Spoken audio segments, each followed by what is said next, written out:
Hello friend, बात करते हैं हिंदी साहित्य के इम्पोर्टेंट प्रश्न के संबंध में, जो कि बुक ली गई है ये सरस्वती पांडे एवं गोविंद पांडे के बुक से, हिंदी भाषा एवं साहित्य का वस्तुनिष्ठ इतिहास से। और जिस किसी भी एग्ज़ाम में, जैसे यूपी पीजीटी की जो हिंदी की एग्ज़ाम होगी, यूपी टीजीटी की जो हिंदी की एग्ज़ाम होगी, बीपीएससी टीआरई 4 की जो एग्ज़ाम होगी, यूजीसी नेट की जो एग्ज़ाम होगी, जहाँ से भी हिंदी के प्रश्न पूछे जाते हैं साहित्य के, वहाँ आदिकाल में सिद्ध साहित्य से ज़रूर प्रश्न पूछे जाते हैं। और ये एक वीडियो से आप सिद्ध साहित्य के सारे इंपॉर्टेंट प्रश्नों को आसानी पूर्वक हल कर पाएंगे एग्ज़ाम में। तो आइए वीडियो स्टार्ट करते हैं और आप चीज़ों को समझने का प्रयास करेंगे। आदिकाल में हम लोग सबसे पहले सिद्ध साहित्य को जानते हैं, और सरहप्पा को जो है हिंदी का प्रथम कवि माना जाता है। आप ये नाम याद रखेंगे, सरहप्पा को हिंदी का प्रथम कवि माना जाता है। ऐसा प्रश्न जो है एग्जाम में पूछी जाती है कि कौन से कवि को हिंदी का प्रथम कवि माना जाता है, तो सरहप्पा को माना जाता है। और ये जो है वो TRE 2.0 जो बिहार की पीजीटी की एग्ज़ाम हुई थी, उसमें हिंदी विषय में ये पूछी गई थी। और इन्हें सरोज वज्र या राहुल भद्र आदि नाम से भी जाना जाता है, आप इसे भी याद रखेंगे। सिद्धों में सबसे पुराने जो हैं वो सरहपाद हैं। ये बीपीएससी TRE 3.0 के एग्ज़ाम में पूछी गई थी।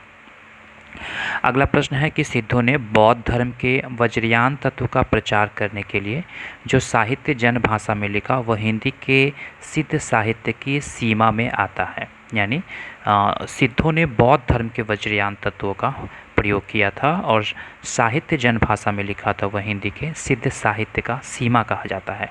वज्रयान के केंद्र जो हैं वो श्री पर्वत को कहा गया है। सहजानियों को भाषा का नाम जो है वो संध्या भाषा, ये जो TRE 2.0 में प्रश्न पूछी गई थी सिद्ध साहित्य में कि सहजयानियों की भाषा का नाम क्या था, तो ये संध्या भाषा इसे कहा जाता है। कुछ विद्वानों ने संध्या भाषा का अर्थ यह बताया है कि यह ऐसी भाषा है जिसमें संध्या के समान प्रकाश तथा अंधकार का मिश्रण है। ज्ञान के आलोक से उसकी सारी बातें स्पष्ट हो जाती है। कुछ विद्वानों ने संध्या भाषा का अर्थ अभिसंधि या अभिप्रायुक्त वाणी को भी बताया है। पंडित विदुशेखर शास्त्री ने बताया है कि मूल शब्द संध्या भाषा नहीं बल्कि संध्या भाषा रहा होगा। आइए इसी चीज़ को हिंदी साहित्य के सिद्ध साहित्य में आदिकाल से और कुछ इम्पोर्टेंट प्रश्नों को देखते हैं, जो कि आपको देखना काफ़ी आवश्यक है एग्ज़ाम के दृष्टिकोण से।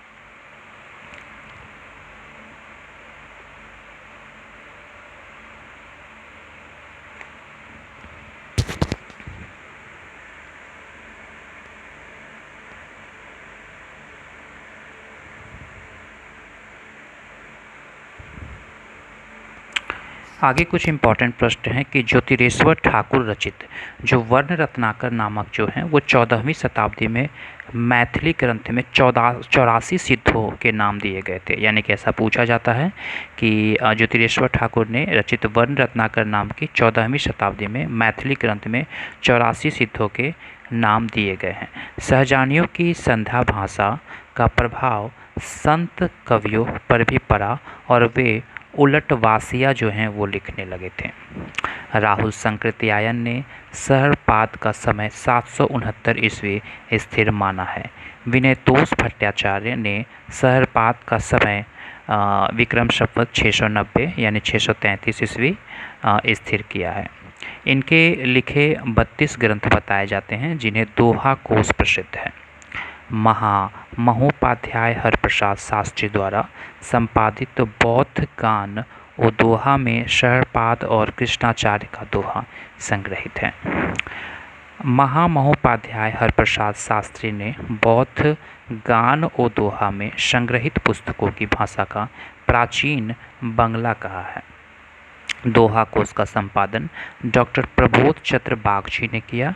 वहीं दोहा कोश में तिल्लोपा, सहरपाद, कन्हपा के दोहे जो हैं वो संग्रहित हैं। सरहप्पा की जीवन दृष्टि संक्षेप में हम देखते हैं कि क्या क्या है।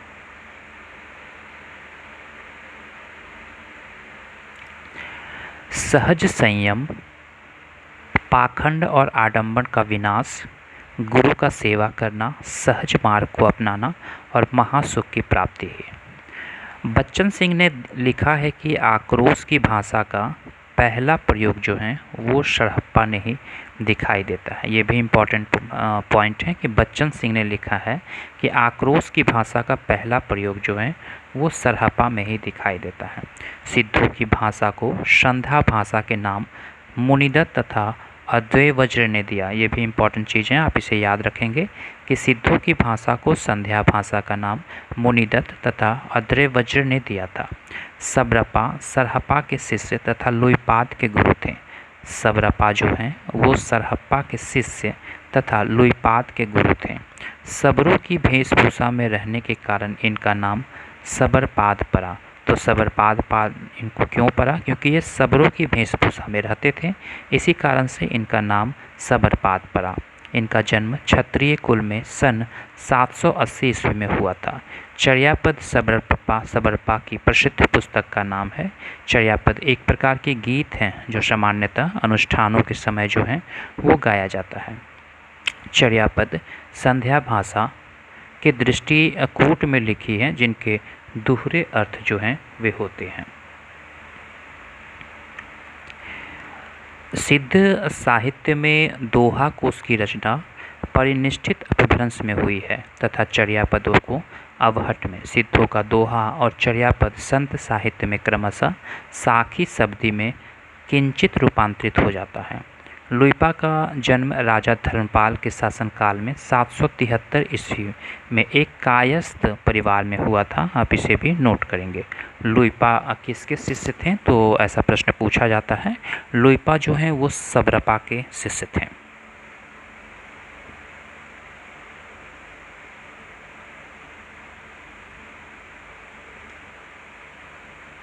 आइए कुछ और विशेष पॉइंट रह गया है जो कि काफ़ी इम्पोर्टेंट है आपको इसके बारे में जानना। प्रश्न ये TRE 3.0 में बीपीएससी के द्वारा जो पीजीटी की एग्ज़ाम हुई थी इसमें पूछी गई थी कि 84 सिद्धों में लुइपा का स्थान प्रथम तथा सबसे ऊंचा माना जाता है। 84 सिद्धों में किनका स्थान प्रथम तथा सबसे ऊंचा माना जाता है? तो लुइपा का स्थान जो है सबसे प्रथम तथा सबसे ऊंचा माना जाता है। लुइपा साधना में इतने ऊंचे थे कि उड़ीसा के राजा दारिकपा और उनके मंत्री डेंगीपा इनके शिष्य हो गए थे। डोम्भिपा का जन्म मगध के क्षत्रिय वंश में सन 840 ईस्वी के आसपास हुआ था। इनके द्वारा रचित 21 ग्रंथ बताए जाते हैं, जिनमें डोम्बी गीतिका के योगचर्या, अक्षरद्वीकापेश आदि प्रसिद्ध हैं। डोम्भिपा विरूपा के जो हैं वो शिष्य थे। कन्हप्पा सिद्धों में सर्वश्रेष्ठ विद्वान तथा सबसे बड़े कवि कहे जाते हैं। कन्हप्पा का जन्म कर्नाटक के ब्राह्मण वंश में सन 820 ईस्वी में हुआ था। राहुल संकृत्यायन के अनुसार कन्हप्पा पांडित्य और कवित्व में बेजोड़ थे। कन्हप्पा बिहार के सोमपुरी स्थान पर रहते थे तथा जलंधरपा का अपना गुरु जो इन्होंने बनाया था। तो ये हिंदी साहित्य से जो सिद्ध साहित्य हैं आदिकाल में, इससे कुछ इम्पॉर्टेंट प्रश्न थे। तो आप इसे एग्ज़ाम के दृष्टिकोण से हो सके तो 1-2 बार वीडियो को ज़रूर देख लें, ताकि ये रिपीटेड टाइम बीपीएससी की हिंदी की जो पीजीटी या टीजीटी परीक्षा में हिंदी साहित्य के प्रश्न में आएंगे। और उत्तर प्रदेश में जो यूपी टीजीटी या पीजीटी की जो हिंदी विषय के लिए प्रवक्ता की एग्ज़ाम होगी उसमें भी सिद्ध साहित्य से प्रश्न पूछे जाते हैं। और दिसंबर में आने वाले यूजीसी नेट की एग्ज़ाम के लिए काफ़ी इम्पॉर्टेंट है, क्योंकि बिहार में असिस्टेंट प्रोफेसर की जो है वो परमानेंट बहाली होने वाली है। उसके लिए आपको नेट क्वालिफाई करना काफ़ी आवश्यक है। तो उम्मीद करता हूँ वीडियो आपको अच्छा लगा होगा और आप चीज़ों को विस्तार पूर्वक समझ पाए होंगे। वीडियो अच्छा लगा होगा तो कमेंट बॉक्स में अपनी राय ज़रूर मेंशन करें, ताकि और भी हम हिंदी साहित्य के वीडियो आपके लिए ला पाएँ। वीडियो देखने के लिए धन्यवाद।